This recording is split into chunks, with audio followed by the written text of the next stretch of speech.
Hi friends, யூடியூப்பை பார்த்துட்டு ஒரு பொண்ணு வந்து உடம்ப இளைக்கணும் அப்படின்னு சொல்லிட்டு வெங்காரன்ற ஒரு இதை சாப்பிட்ருக்காங்க. அது வந்து பார்த்தீங்கன்னா ரொம்ப ரொம்ப கஷ்டமான விஷயமா இருக்குது. நம்ம ஒரு 20 வருஷம் 30 வருஷம் வந்து ஒரு பாடியை வந்து வளர்த்துடுறோம். அதை நம்ம சட்டுன்னு ஒரு 1 மந்த்தில் குறைக்கணும் அப்படின்னாக்கா எப்படி முடியும்? எனக்கு புரியல. உக்காந்து ஃப்ரூட் சாப்பிட்றாங்க, ஒரு வாரம் ஃப்ரூட் சாப்பிட்றாங்க, இல்லை 2 வாரம் ஃப்ரூட் சாப்பிட்றாங்க, அப்புறம் இறந்து போயிடுறாங்க. அதுக்கப்புறம் பார்த்தீங்கன்னாக்கா பாடி பில்டர் வந்து பார்த்தீங்கன்னா அவர் வந்து ஜங்க் ஃபுட்டாக சாப்பிட்டுட்டு நான் உடம்பு ஏற்றிட்டு இறக்கி போகிறேன்னு சொன்னார். அவரும் இறந்துடுறாரு. ஸோ அதனால் நான் என்ன சொல்கிறேன்னாக்கா, ஜங்க் ஃபுட்டை தவிருங்க. அதுக்கப்புறமா வந்து நல்லா சாப்பிடுங்க, பேலன்ஸ்டு ஃபுட்டாக எடுத்துக்கோங்க. ஸோ உங்களுக்கு வந்து எல்லாமே தேவைப்படுது, கார்ப்ஸும் தேவைப்படுது, அதுக்கப்புறம் பார்த்தீங்கன்னா ஃபைபரும் தேவைப்படுது. ஸோ எல்லாமே தேவைப்படுது.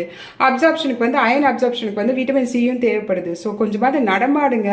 ஒரு 20 வருஷம் 30 வருஷம் நம்ம உடம்பை வளர்த்துட்டு வந்து ஒரே மாதத்தில் குறைக்கணும்னா கண்டிப்பாக முடியாது. தயவு செஞ்சு இந்த மாதிரி பார்த்துட்டு தவறாக வந்து சாப்பிடாதீங்க.